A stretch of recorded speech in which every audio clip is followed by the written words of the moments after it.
Pollinate is an organization that works on the cusp of gender, poverty, and clean energy. We work with the most marginalized women who've had no education or opportunities in their lives. Women are confined to the communities and they do not have access to income. Hence, we look for one woman in each of these communities and we provide her with entrepreneurship skilling. The second part is actually the tougher part. The women come with a lot less self-belief than even what we have on her. All we look for after we do a little bit of psychometry is to understand if she has a keen sense of, that fire in the belly to do something with her life, to pull herself and her family out of intergenerational cycles of poverty.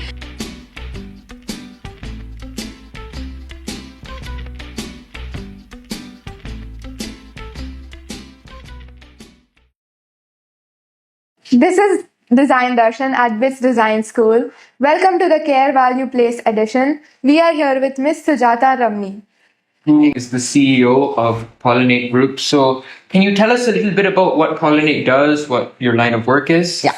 Thank you so much for having me here. Pollinate is an organization that works on the cusp of gender, poverty, and clean energy.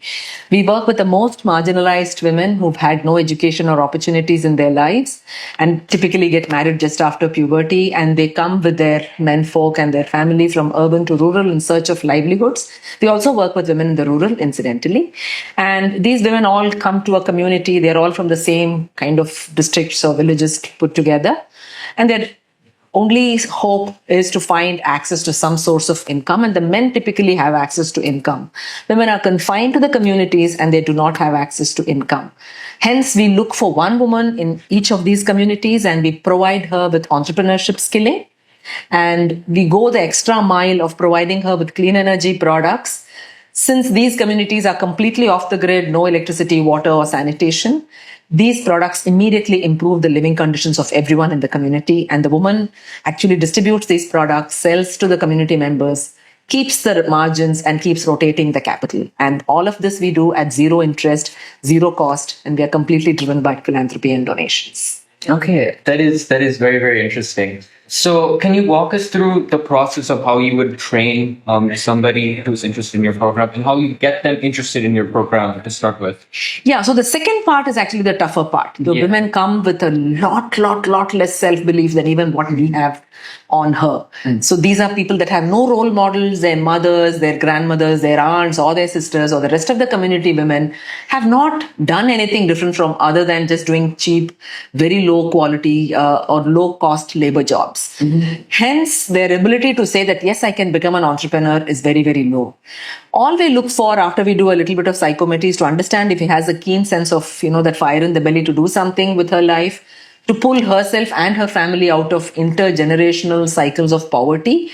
We have to start, convincing her and work with her over a very long period of time. This takes, for all of us, we know we are kind of conditioned to take a program of 6 months or 1 year. But for her, she has no idea whether she'll have meal the next day. Is a child going to be, well the next day to go to school? Is she not going to get abused at home? So all of these weigh a lot in her head.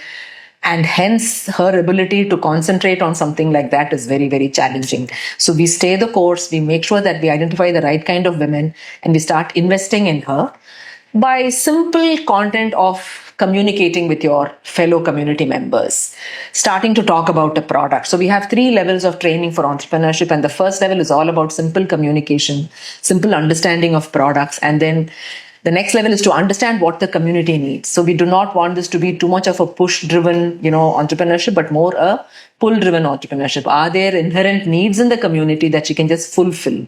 And she gains the confidence to say, yes, now I can, run a small micro business. So we invest in that inventory at zero cost, which means no interest applied on that. And hence she takes 2 to 3, installments of collection from her community members, which makes it accessible to her community members. So that's the big difference. They could always go to a store and buy, but they can't afford full cost one-time purchase. So the woman actually becomes that crusader who's taking these products, makes it accessible to the communities while she builds a livelihood for herself. So this process takes about anywhere between 24 to 36 months for her to actually get comfortable with saying, yes, I need less and less investment from Pollinate, and now I can grow more and more being independent. right? So that's the way. And how has the initial response changed over time? Because I'm assuming these women might be hesitant in the beginning, but then how has it changed over these months? Yeah, so Pollinate is a 12-year-old organization, and we moved to the women-centric model in 2019, right? So then the pandemic hit, so we were all pulled back into our offices, and we restarted in late 2021 and 2022 onwards. So the women come with some interest, and once she starts earning a little bit, the barriers start coming up. The husbands think that she's growing wings, the mother-in-law thinks she's going out of my control. But the pandemic was a great lesson. The men lost their jobs overnight, and the women were able to put food on the plate. Then the mother-in-law said, I'll take care of the child, you go around into the community and ask what they need. The husband was a lot more supportive. He will carry the products alongside with her and was able to help these women give the products to the communities. Having said all of that, the women still do not, grow very fast because of their own inherent barriers that they have in their head. What will I do? How can I handle from 5,000 rupee inventory? How can I manage a 10,000 rupee inventory? How do I manage cash? So we also integrate digital learning. So when we try to bridge the economic divide, we also want to bridge the digital divide. We teach her how to handle her own bank account. We actually help her open a bank account. We teach her how to manage finance through digital means. We help her how to drive a UPI. So she slowly becomes a lot more capable of doing this by herself with less and less dependency on my Pollinate team and dependency on her husband's bank account or her husband's ability to do an UPI transaction. And beyond all of this, many of the women turn around and tell us that the income that we earn is what we invest in our children's education, which is a huge, reason that we all tend to believe that she can pull the entire family out of poverty. And much more basic than all of that is to say that once I have access to income, I have a voice in my own house. My husband now looks up to me and says, what can we do if we have this extra income? What do you think we should buy now next? And the mother-in-law gives her a lot more respect. So she says, I gain in social value. I gain respect. I gain voice. I gain so many basic things which I thought I would never be able to, have access to. So to us, all those are very, very heartwarming, indicators, apart from the economic indicator that we have that shows her ability to access income.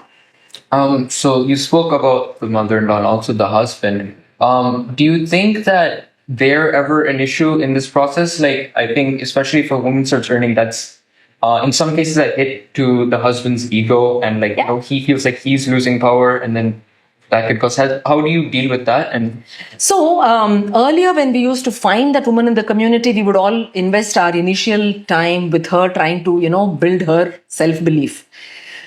Then we realized we need to include the entire family in that process itself. So we tell them that she's going to do all of this, and that economic benefit actually comes to the entire family. She's not spending that money on herself. She's not buying clothes or jewelry for herself. She's actually increasing the quality of nutrition, the quality of education for the family, for the children, and she's actually able to put more food on the plate for everyone. So the family starts understanding that the benefit comes for all of them, and hence they are a lot more supportive. But that's a learning we've had over a period of time. We did face these challenges initially, and then when we started including the family members, we saw that these women were able to grow faster. so how long do you train the family members in this kind of aspect? We don't train the family members, but we keep them involved in the initial stages so that they know that this is something that everybody has a role to play in, while the focus is all on the woman and the training is all on the woman. The way they participate is give her that time off so that the mother-in-law then takes care of the child, or she does that cooking for that one evening, and then the woman is able to sit through the training. That is all part of a learning management system that we have on the phone, which is completely language agnostic and no read-write capable required, because none of the women are filtered through education or read-write or arithmetic capabilities. If I put those filters, none of the women will qualify. So we want the ones that have had no opportunities to be a part of this. And when she starts consuming the content on the learning management system, it's easy for her to keep visually learning as many number of times as and when she has the time to go through those content. Yeah. So that's the kind of time she needs to invest, which is not much, which is like maybe half an hour in a week for her to go through those content. And my field team is 70% of the organization. So they'll be completely in the field, working with them every day to meet them and help them get ahead in their journey of entrepreneurship. Yeah. It's really interesting to know that the system that you've created has created a ripple effect. Yes. And from the lens of a designer, I think it has induced a kind of a behavioral change in the communities that, you started this initiative in. How can we now as designers contribute more towards this process? Fantastic question, which is why I'm here as well in this design workshop. I think this is not a problem that's been solved, right? Because if it was solved, it's a cookie cutter model. We can go scaling, we can go replicating everywhere. For sure. You know the landscape in India. Every 100 meters, everything changes. The culture, the food, the language. And hence, I think there's a constant need for us to be very agile in our ability to address different types of women that we are working with, who have to be spoken to differently, whose needs are different, whose way of consuming things are different, the community needs are different. So I think the design element of taking this intervention to every woman in India and Nepal, if I were to take these two geographies, needs some amount of redesigning, some amount of learning, that we can at least take certain things which can be more broad-based, applied everywhere, and take certain things which are more nuanced and to be applied in only those geographies. So design plays a very, very large part. Coming to the content and the development of the LMS platform, how can we make that a lot more democratic, even more easily consumable way for our women across the two geographies that we are working in? There's a big role that design can play. So yeah, I'm looking forward to seeing how we can integrate all of those into taking this initiative to scale. So how can we as students also contribute to this, like obviously on a much smaller scale, because we are still students. But so what do you think we can do in that aspect? So certainly it's not small, let me tell you that, because at a very young age, if you're all sensitized to the kind of social problems that you are seeing now at such formative days of your building your work life and building your skill set, I think you'll all get sensitized to understanding how you configure solutions in the future. If you're going to be creating whatever is that solution, whatever is the design that you are trying to do in the future, your perspectives will say, how can this be gender specific? How can this be inclusive? How can this solve a lot more grassroots problems? So I'm hoping when young minds are inspired with these kind of solutions, we'll certainly see a poverty-free world into the future, and all of your abilities will play a very, very big role. It's not at all small. Yeah. Yes. What are some other issues other than what Pollinate works towards? What are some personal projects that you want to pursue in the future? So I'll pick on that word personal. So I'm one girl child amongst many boys that I grew up with. And, I've always had my grandmother be my champion amongst all my boy cousins. So they would try and put 6 balls and say, 1 over, done, you go sit. Now we'll play serious cricket is what these boys would say. She would shout from the balcony and say, no, you will not do that. You will bowl to her until she's out. And she'll be a part of the integral game.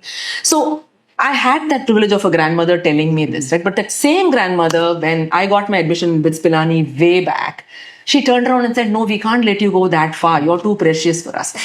So you can see how even something as love can be a barrier. Forget everything else, right? It's not patriarchal, but it's just coming from the place, one girl in the family, how can I send her off for 5 years that far? And in those days, it was a 3-day trip from down south to up north.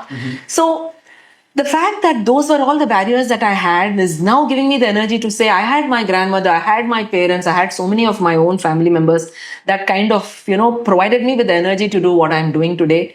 And I need to do a lot more to help women who have no such support system, are still caught in the patriarchal, norms that dictate what they should do and what they shouldn't do. So I think that's where I get my energy to say, yes, we need to make a big, big difference to what we can leave this world behind with. Yeah. So coming to today's conference, what did you think about the topics discussed there? How did you contribute?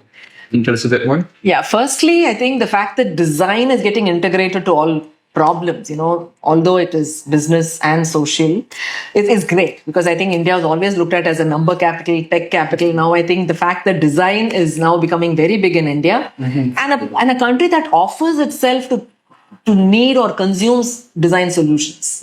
So I think there has so much scope to consume the design solutions. And From the social angle, there is nothing that has been done. We are all trying to configure solutions which are what has worked for us. For us, we feel we've been successful in empowering 2,400 women up until now, from 22 to 24. But there are 300 million that need this kind of interventions, which are livelihood focused, which are end-to-end 360-degree solution where you skill, you handhold, you make sure that they are trained continuously and they are on their own at the end of the 3-year journey. There's so much more that one can think of. I've come with a very open mind to learn from young minds, bright minds, and practitioners from the industry to see how we can sharpen the interventions that we have and take our work to as many million people that we can. So, great platform. Thank you. It's been great talking to you, and we're so grateful that you took time out of your busy schedule to talk to us. Thank you so much. I'm truly grateful to have had this opportunity to come here and meet and spend time with all of you. Thank you all for the opportunity. Hopefully, you're able to reach more people through our podcast as well. I'm restless to do that, yes. Thank you. Thanks Thank a lot. you.